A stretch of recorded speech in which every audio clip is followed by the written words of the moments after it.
fuck are you trusting anonymous bitches on this fucking T app? Do not believe everything you read on there. I did a little experiment in the Denver T app area, okay? So I posted a man that I met in Arizona like a while ago that there's no way anybody in Denver would have talked to him or seen him or anything. Like, he's never even fucking been to Denver. Just to see if some bitches would say something to stir shit up. Posted it and I was like, we've been on some dates, things have been going well, just trying to see if like anybody else has been talking to him or seeing him. Some bitch commented, said we went on a date not too long ago. Like, bitch, you're a fucking liar. And then I commented back on it and I was like, you're fucking lying because I literally posted this guy who's not even from here. There's no way anybody would have gone on a date with him, so you're a fucking liar. These bitches straight up will just lie just to ruin some shit you have going on. And that's the other thing. Don't be posting your man because these bitches will come for him. I don't get why women trust other women just because they're women. Women are grimy as fuck too. And I've even had some male friends that have had shit said about them that's out of pocket, like to the fucking max. It's just not okay. So if you're gonna take anything from the T app, make sure you get receipts with it. Otherwise, don't fucking believe anything these bitches are saying. People love to be messy just to be messy. Oh, and the bitch literally deleted her comment after I said that, so she knows she's fucking lying. Fucking losers, lame ass bitches. I think that the initial intention of the T app was like really good, especially if you're married. Because if you're not married, it really doesn't make sense. Somebody's past dating history is up to you to figure out based off their behavior, based off what they say, and based off what they tell you. If I'm going on a date with the girl, I don't want a sheet of all the guys that she's fucked in the last year. Like, I think it's just weird. I've been in the game long enough. I could tell, homie. I don't need you to tell me everything about her. I'll figure it out. And the reality is, every single person, girl or guy out there, if they've dated a couple people, guess what? Their partners are not going to say wonderful things about them. There's always going to be something that isn't good. And that's why the relationship didn't work out. And then there are people that are just simply miserable because of their own dating history, because of their own traumas. And they want to go out in the world and anonymously ruin other people's dating lives. And I've seen this personally with myself because I'm on the T app myself and I've had a bunch of stuff said about me that is completely untrue. But I will also say this, there are some people that have been helped by this app. And those people are particularly married women that did not know what their husbands were doing when their husband was traveling, when their husband was out and about. And it's good for that reason. But if you're not married, listening to an anonymous app, we just know how the internet is without any receipts, is a recipe for disaster. Girl math is getting mad that he likes other girls' pictures, but then posting thirst traps on your page. This is going to be a hot take, but I don't think you should be posting on social media at all if you're in a committed relationship unless you own some kind of online business. People say I'm crazy for this, but did you know that it's easier to meet somebody on social media than it is on any dating app? In fact, more people meet on Instagram alone than all the dating apps combined. Think about that for a second. So that thirst trap that she posts is actually more dangerous than her creating an account on Tinder. Every time anyone posts on social media, guy or girl, they're doing it for attention. And when she posts, there are dudes sliding up. And she may not respond to some of them, but they're still there in her DM. So God forbid, if something were to happen, there's an argument, there's an issue in the relationship, guess what she can go do? She can go through her DMs and find a guy that's ready, available to replace you. What seems very innocent is probably one of the most hypocritical things that people do today. So ultimately, you can't be mad if your dude is liking girls' photos if you are posting on social media and you're getting dudes that are liking your photo. If you're a guy, you're in a committed monogamous relationship with a girl, then you should not be liking photos on Instagram. And if you're the girl on the other side of that relationship, I personally don't think you should be posting on social media at all. That girl who said 5 hours after my breakup, I didn't have a roster, but there was a line, so I'm going on a date.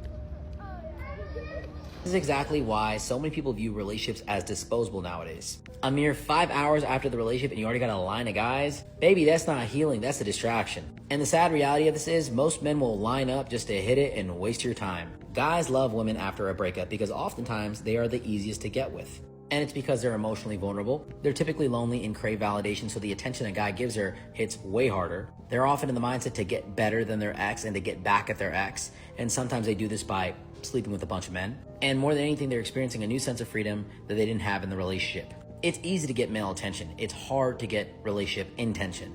And so I'm happy that you have a bunch of guys lined up. I would even encourage you to go on dates. But before you do that, make sure you sit with the pain, make sure you understand why the relationship did not work out, and make sure you fix the actual problem so it doesn't happen in future relationships. You can't claim to be a feminist and then expect a man to financially support you. Those are patriarchal gender roles. I already know feminists are not gonna like this one. They're punching the air right now. See, the problem is you can't pick and choose where equality applies. When you want textbook equality to a man, that means you need independence financially, emotionally, physically, spiritually, and in responsibility itself. I am 100% aware that there's a lot of women out there that are like, yeah, that's fine. I want to be provided for. I want to be taken care of, and I'll do the traditional roles of a woman. That's great. That's wonderful. I'm not talking about you guys. I think that issue that I and the large majority of men have are when women scream feminism when it's convenient for them, but then they lead on traditional roles when it benefits them. I am not even going to get into the examples, but the point is, if you want to be taken care of, provided for by a man, there are some things that you're going to have to compromise. Just like that man compromises his financial capabilities for his household, you need to compromise in your behavior, in your treatment, in your respect, in your submission to this kind of man. Either we're equal across the board or we're playing by the old school rules. You can't have both. I'm gonna tell you guys super straight up. The only freaking reason why it's like hard to find love now and why it's hard to date and this and that and whatever. This is the only reason. People can like list all these freaking reasons as to why it's happening and this and that and men and women, masculine and feminine, blah blah blah. Legit, the only reason why is because women have freedom now. Women have autonomy. Women are able to take care of themselves. They don't need a man. So then when you realize that you don't need a man to help you survive in this life, you realize how much they were actually a nuisance instead of just being helpful. The only reason why marriages and stuff like that lasted and they worked and dating and this and that, blah, blah, is because we had to stick around. And now that we don't have to stick around, they have to give us something worth sticking around for. It's legit the only reason. It's because men don't have control anymore. And they're like, and I'm also just mad that like we have things like gut feelings. Like they don't have that.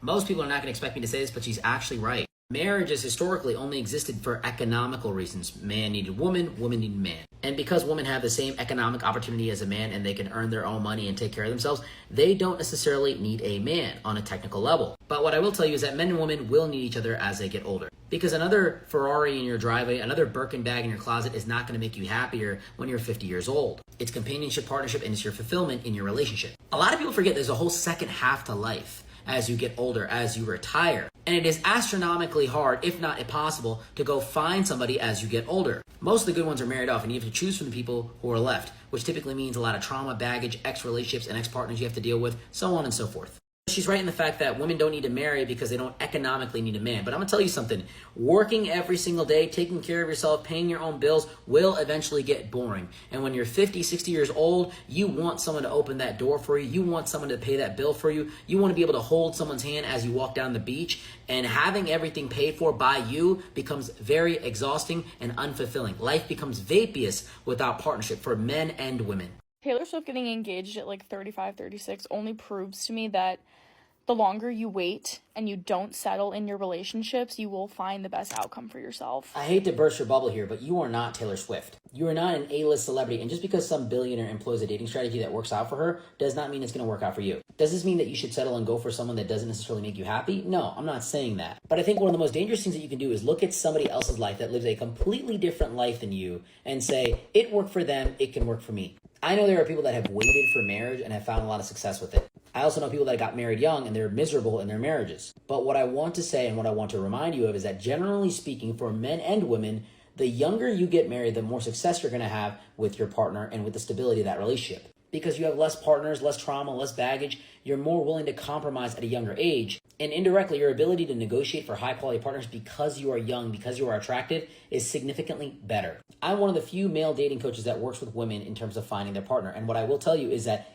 it gets harder as you get older as a woman. This happens to men as well, but they are able to offset a little bit by finances and an opportunistic lifestyle. The moral of the story is don't constantly wait and look for something better to come along. Sometimes the best thing is right in front of you. And the worst mistake that you can make that a lot of women are doing today is let that go, wait around for something better to come along, only to find out that you had the best thing in the beginning.